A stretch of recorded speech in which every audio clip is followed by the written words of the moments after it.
محبت جو اللہ تعالیٰ کی عطا ہے، اس کی حفاظت اور پرورش کیسے ہونی چاہیے؟ اب اس کے اندر دو باتیں ہیں۔ جو چیزیں فطری طور پر عطا ہیں ان کی حفاظت انسان کے ذمے ہے۔ اس بات کا ایک پہلو تو یہ ہے، مثلا اللہ تعالیٰ نے آپ کو جسم عطا فرمایا ہے، اس کی حفاظت آپ کے ذمے ہے۔ اللہ تعالیٰ نے بینائی عطا فرمائی ہے تو اس کا خیال رکھنا آپ کا کام ہے۔ کچھ لوگ دوسرے خیال کے ہیں، وہ یہ کہتے ہیں کہ اللہ نے جو عطا فرمایا ہے وہ قائم رہے گا، ہم حفاظت کریں یا نہ کریں، اور دینے والے نے اس کی حفاظت ہمارے ذمے نہیں لگائی ہے اور یہ اسی کا ذمہ ہے۔ اب یہ دو قسمیں ہیں۔ اگر آپ ذمہ داری لیتے ہیں کہ محبت عطا ہے اور حفاظت آپ کے ذمے ہے تو پھر اس کی حفاظت کرنی چاہیے۔ اگر آپ اللہ کی محبت اور اللہ کی عطا والی محبت کی بات کرتے ہیں تو یہ بات یاد رکھیں کہ اللہ کی محبت دنیا میں ٹھہرنے کے لیے نہیں ہے۔ اللہ کی محبت کا مطلب یہ ہے کہ اس دنیا سے اس دنیا کی طرف سفر کرنے کا میلان پیدا ہو جائے۔ یہ اللہ کی محبت ہے جو اس دنیا سے اس دنیا کے لیے رغبت پیدا کرتی ہے۔ یہ جو اللہ تعالیٰ کی عطا کی ہوئی محبت ہے، یہ اللہ کے محبوب حضور پاک صلی اللہ علیہ وآلہ وسلم کے دین کے لیے ہے اور اس راہ پر چلنے والوں اور محسنین کے لیے ہے۔ اب اس محبت کی حفاظت کو آپ نے اپنے ذمے لگا لیا، اس لیے محبت کی سب سے بڑی حفاظت یہی ہے کہ محبت اہل محبت میں رہے، محبت والوں میں رہے اور دل والا دل والوں میں رہے، تب اس کا دل رہے گا، یعنی ٹھیک رہے گا۔ تو یہ ضروری بات ہے کہ عشق والے ہمیشہ عشق والوں میں زندہ و سرفراز رہیں گے، تو آگ کے الاؤ کے ساتھ قائم رہتی ہے اور بجھنے سے بچ سکتی ہے۔ تو محبت کیسے قائم ہوگی؟ جب دل والوں کے ساتھ رہیں۔ محبت والا کسی اور محبت والے کو تلاش بیگانگی اچھی رفیق راہ منزل سے، ٹھہر جا اے شرر، ہم بھی تو آخر مٹنے والے ہیں، آپ سب مٹنے والے ہیں۔ ایک جیسے خیال والے اگر ہم سفر ہو جائیں تو سفر بہتر کٹے گا۔ اس کا دوسرا طریقہ یہ ہے کہ آپ کو اس دین کی لگن میں جو لگن ملی ہے آپ اس کی حفاظت کریں، دین میں محبت کے طور پر سر دھڑ کی بازی لگا دیں۔ حالانکہ بالکل آسان سی بات ہے کہ وقت پر نماز آتی ہے اور وقت پر نماز چلی جاتی ہے، پھر دوسرا وقت آ جاتا ہے، مگر یہ بھی جہاد کی صورت میں شروع کرو۔ اگر یہ عمل کوئی نہیں روک رہا تو پھر تو بڑی آسان سی چیز ہے۔ اگر آپ کو نماز سے کوئی روک رہا ہے اور جب آپ اسے جھٹک دیتے ہو تو پھر نماز بڑی اچیومنٹ ہو جاتی ہے۔ مثلا آپ بیٹھے تھے اور آپ کے کچھ مہمان آ گئے مگر نماز کا ٹائم ہو گیا، تو اگر آپ نے انہیں کہہ دیا کہ آپ برائے مہربانی چلے جائیں تو یہ ایک اچیومنٹ ہے۔ یہ کہنا بڑا مشکل ہے۔ مثلا آپ کے ہاں جب مہمان ان لاس میں سے ہوں، بیٹی کے ان لاس ہوں یا بیٹے کے ان لاس ہوں، اگر آپ نے ان لاس کی محبت کو دین کے تحفظ میں لگایا تو یہ بڑی بات ہے۔ اس محبت کو قائم رکھنے کا ایک بہت بڑا ذریعہ درود شریف ہے، بلکہ اللہ تعالیٰ کی محبت کا فائنل راستہ جو ہے وہ درود شریف کا راستہ ہے۔ درود شریف خاموشی کا راستہ ہے، اس کا سفر جو ہے آنسوؤں کا سفر ہے اور تہجد کا سفر ہے۔ یہ سارے اللہ کی محبت کی حفاظت کے طریقے ہیں۔ محبت کو آپ تہجد کے ذریعے قائم رکھ سکتے ہیں، رکعت کے ذریعے قائم رکھ سکتے ہیں، درود شریف کے ذریعے قائم رکھ سکتے ہیں، خیرات کے ذریعے قائم رکھ سکتے ہیں، لوگوں پر احسان کے ذریعے قائم رکھ سکتے ہیں، جانوروں سے محبت کے ذریعے قائم رکھ سکتے ہیں، اور آپ اللہ کے لیے دنیا کا سفر کرنے میں قائم رکھ سکتے ہیں۔ یعنی آپ پیدل سفر کرتے جائیں، ایک شہر دوسرا شہر، بس صرف چلتے جائیں اور کوئی شخص واقف نہ بنائیں، محبت قائم رہے، چلتی رہے، پھر اللہ کی محبت کا مظہر مل جائے گا، کوئی گرو مل جائے گا۔ سچے مرید کو سچا ہی پیر ملنا چاہیے۔ سچا پیر اللہ کی محبت کا مظہر ہوتا ہے۔ یہ محبت وہاں آ کر سرفراز ہوتی ہے اور اپنے جلوے دکھاتی ہے۔ محبت کا اصل مدعا اللہ کی دی ہوئی محبت یعنی سرکار صلی اللہ علیہ وآلہ وسلم کی ذات گرامی ہے۔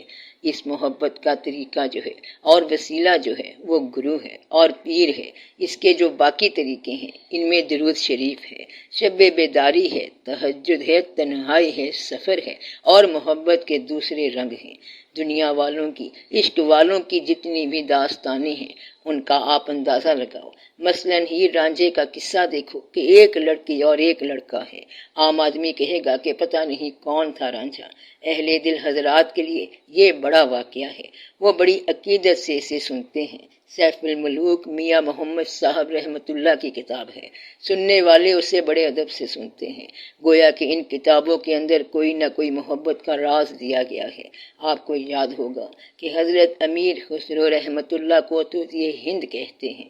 خسرو رحمۃ اللہ کی سب سے مشہور چیز ہے نمی دانم چا منزل بود، شب جائے کہ من بودم، بہر سورخ سے بسمل بود، شب جائے کہ من بودم، بری پیکر نگارے سرو کر دے لالا رخسارے، سراپا آفتے دل بود، شب جائے کہ من بودم، خدا خود میرے مجلس بود، اندر لا مکاں خسرو، محمد شمع محفل بود، شب جائے کہ من بودم، صلی اللہ علیہ وآلہ وسلم۔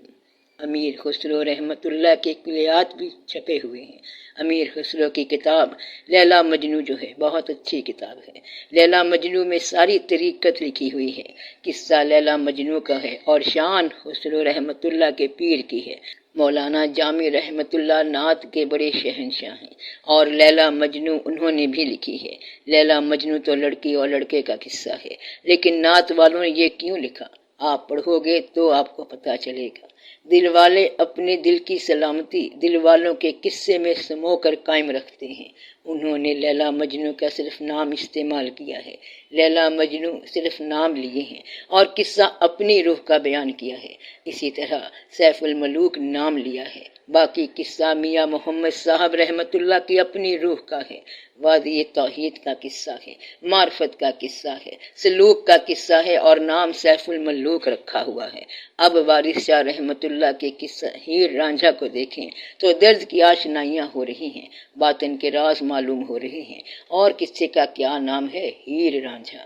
کہتے یہ ہیں کہ ہیر اب وارث شاہ رحمۃ اللہ کی ہو گئی ہے اور رانجھے کی نہیں ہے۔ تو میں یہ بتا رہا ہوں کہ بزرگوں نے اللہ کی محبت کی حفاظت دنیا کے اندر کیسے کی ہے۔ خواجہ غلام فرید رحمۃ اللہ نے کہا، کچ دے پینڈے ختم نہ ہوندے، تیرا لٹیا شہر بھمبور نی سسی اے بے خبرے۔ سسی کون ہے؟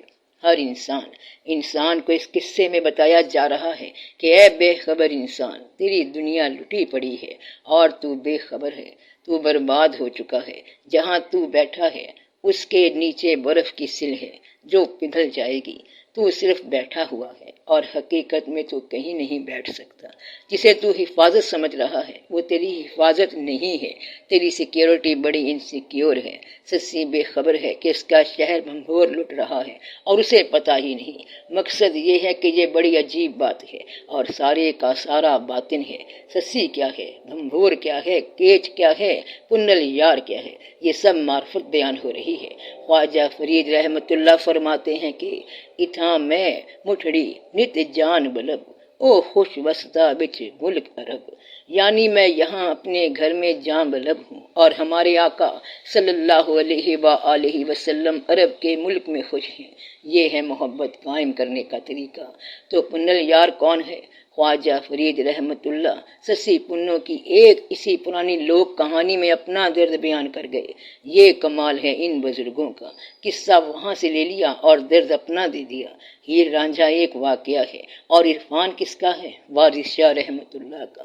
سیف الملوک کا ایک واقعہ ہے اور عرفان کس کا ہے؟ میاں محمد بخش رحمۃ اللہ کا۔ سسی پنو کس کا واقعہ ہے؟ سسی کا اپنا واقعہ ہے اور وہ بیچاری ریت میں مرتی رہی، لیکن بیان کر دیا خواجہ غلام فرید رحمۃ اللہ نے۔ سوہنی مہیوال کا گھڑا بھی تو بہت مشہور ہے۔ کچا گھڑا کیا کام کر رہا ہے؟ گھڑا کچا تھا مگر رنگ پکا دکھا دیا، تو کچے جو ہیں وہ تاریخ میں پکے مقامات حاصل کر گئے۔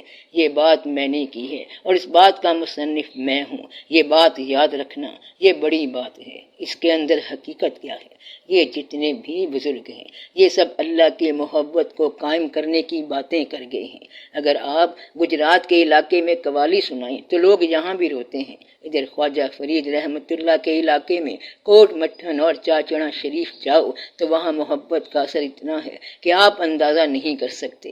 اللہ تعالیٰ کی طرف سے اتنے لوگ آئے آپ کی اصلاح کے لیے۔ یہ سارے صاحبان محبت ہیں، سارے اہل دل ہیں، انہی کے ذریعے یہ کام ہو سکتا تھا۔ دل کی بات اتنی سی تھی۔ اب خودی خواں جب لہر میں گانا گاتا ہے تو اونٹ مست ہو جاتے ہیں۔ تحقیق کی گئی کہ اس آواز میں کیا ہے تو پتہ چلا کہ جس کے دل میں درد ہو اور وہ دل محبت والا ہو، اس کی آواز سے اونٹ اس حد تک مست ہو گیا کہ سرکار عالم صلی اللہ علیہ وآلہ وسلم نے پوچھا کہ خودی خواں کیا کرتا ہے، اونٹ تیز کیوں چلتے ہیں؟ لوگوں نے کہا کہ وہ گاتا ہے اور وہ درد والا ہے۔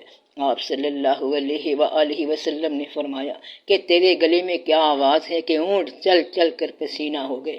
اور پھر آپ صلی اللہ علیہ وآلہ وسلم نے فرمایا بس کرو، یعنی کہ صاحب دل کا ایک بے دل پر اثر ہو گیا اور وہ بے دل اونٹ ہے۔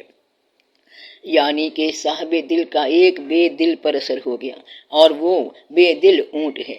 پھر اللہ کا یہ ارشاد کہ تم کبھی دیکھو اونٹ کو کہ میں نے اسے کیسے تخلیق کیا تو تم حیران و پریشان ہو جاؤ گے۔ صحرا کے اندر پورے کا پورا ایک کارخانہ بنا رکھا ہے، کبھی اس کی تخلیق پر غور کرو کہ ہم نے اس کو کیسے بنایا ہے۔ اہل دل حضرات اللہ کی دی ہوئی محبت کو اللہ کی مخلوق کے لیے کنورٹ کرتے ہیں۔ اللہ نے جو محبت آپ کو دی ہے، اگر چڑیا کا بچہ مل جائے تو اس سے محبت کرو، کتے کا بچہ مل جائے تو اس سے محبت کرو، اور اگر انسان مل جائے تو اس سے محبت کرو۔ کائنات کے درخت پتے پتے سے محبت کرو۔ جب یہ پتہ چل جائے کہ یہ اللہ نے بنایا ہے تو اس سے محبت کرو۔ سور کا گوشت کھانا منع ہے، لیکن زخمی سور کی مرہم پٹی پر کوئی اختلاف نہیں، کسی درویش کو بھی اس پہ کوئی اختلاف نہیں ہے۔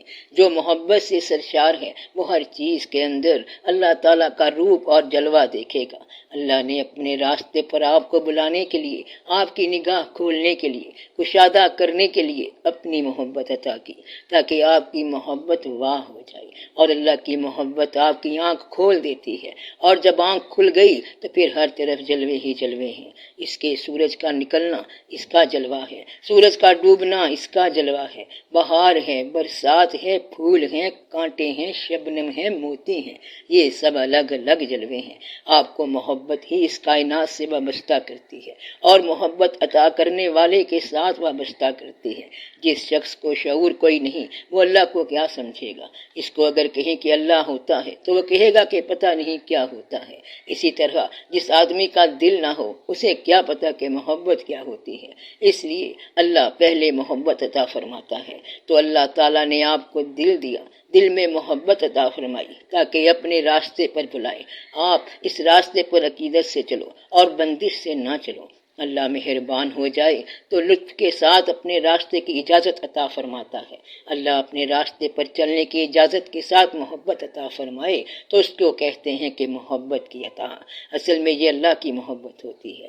اس راستے کی قافلہ سالار ذات ہر زمانے کے لیے، آنے والوں اور جانے والوں کے لیے سرکار دو عالم صلی اللہ علیہ وآلہ وسلم کی ذات گرامی ہے، وہی ہے اس شاخسانہ کا قافلہ سالار، پہلے زمانوں کے ہوں یا بعد کے زمانوں کے۔ اس لیے محبت کی عطا کی حفاظت کا ایک ہی طریقہ ہے، یعنی حضور پاک صلی اللہ علیہ وآلہ وسلم سے محبت کرنا۔